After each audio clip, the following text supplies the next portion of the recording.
Chapter 2, India's Foreign Policy. In the last chapter, we learnt the meaning of foreign policy and the factors that affect it. In this chapter, we are going to study the background and features of our foreign policy. India's foreign policy background. India's foreign policy has been influenced by the ideas of peace and tolerance which come from our ancient history.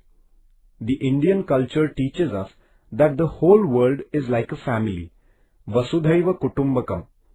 This is expressed through our foreign policy. The principles of international peace and understanding which emerged from India's freedom struggle have also influenced our foreign policy. On 15th August 1947, India got her independence. As an independent nation, it was necessary for India to decide her own foreign policy. However, the broad outline of the foreign policy had been decided in the pre-independence period itself. It included the following points. 1. Opposition to colonialism. 2. Cooperation with peace-loving nations. 3. Opposing any distinction on the basis of race or color. 4. Supporting the freedom struggles in other countries. 5. Striving to establish world peace.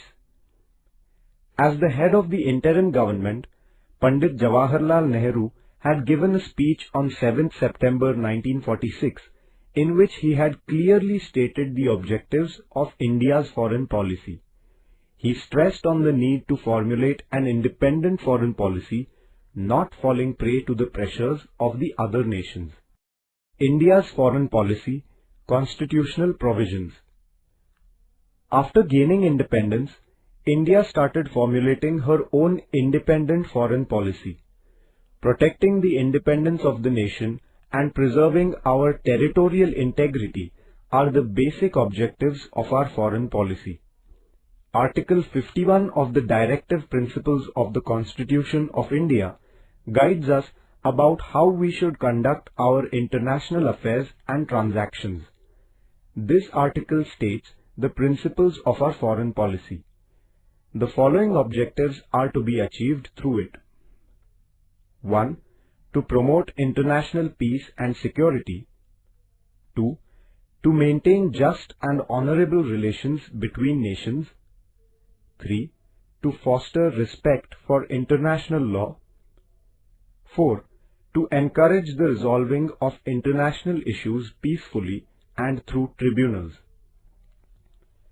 Some of the main features of India's foreign policy are as follows. Opposition to imperialism and colonialism. Imperialism means disrespect for the freedom and sovereignty of other nations. It also involves domination of the other countries in different ways to promote one's own national interest. Colonialism is also a kind of imperialism. Some countries conquer the territories of other countries on the basis of their strength and establish their dominance over that region. This is called colonialism. Opposition to colonialism and imperialism is a characteristic feature of India's foreign policy. Preserving international peace. India is committed to the principles of peace. India relies on the methods of negotiation and dialogue to resolve international issues. The nature of India's peaceful policy is constructive. The acceptance of a policy of peace does not mean being passive. Rather, it is a concrete endeavor at establishing peace in the world. The preservation of international peace is the core of India's foreign policy. Focus on preserving friendly relations. One of the important features of India's foreign policy is the preservation of friendly relations with all the countries in the world. Friendly relations help to increase the cultural, educational and economic give and take between nations. Through the process of helping the other nations in their development, India has focused on preserving the friendly relations. Principles of Panchashil. The principles of Panchashil are the pillars of India's foreign policy. It is a set of norms to resolve international issues through peaceful methods. Pandit Jawaharlal Nehru officially put forth the principles of Panchashil in 1954. These 5 principles are as follows. 1. Mutual respect for the territorial integrity and sovereignty. 2. Mutual non-aggression. 3. Mutual non-interference in each other's internal affairs. 4. Equality and mutual benefit. 5. Peaceful coexistence. The principles of Panchashil highlight the expectation that no country will put any kind of pressure on another country and will not intervene in its ideological, political or economic matters. Non-alignment. Non-alignment does not mean being neutral or indifferent. India's foreign policy is not non-aligned in this negative sense. After the Second World War, Soviet Union and United States of America emerged as the two superpowers. The tense relations between them are referred to as the Cold War.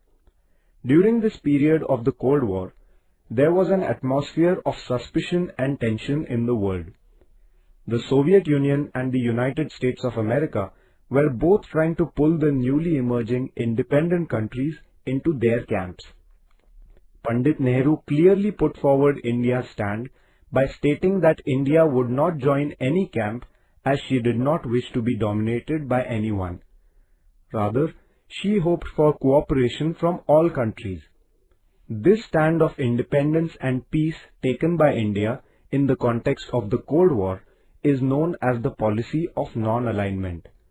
Thus, non-alignment is another remarkable feature of India's foreign policy. The non-aligned movement.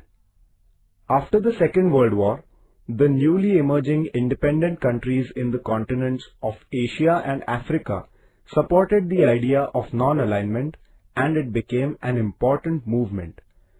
This movement started in 1961 under the leadership of the first Prime Minister of India, Pandit Jawaharlal Nehru, the President of Yugoslavia, Marshal Tito, the President of Egypt, Gamal Abdel Nasser, the President of Indonesia, Sukarno, and the Prime Minister of Ghana, Kwame Nkrumah. The evaluation of the non-aligned movement. The non-aligned movement has opposed colonialism, imperialism, and apartheid, racism. It has encouraged the use of peaceful methods in resolving international disputes. India led this movement under the guidance of Pandit Jawaharlal Nehru. Subsequently also, India has been actively supporting the movement. Though the Cold War has ended, this movement continues to be important. The non-aligned movement is based on the eternal values of humanism, international peace, and equality. It motivated the less developed countries to come together. Also, it gave a new confidence to such countries to stand with dignity in international politics.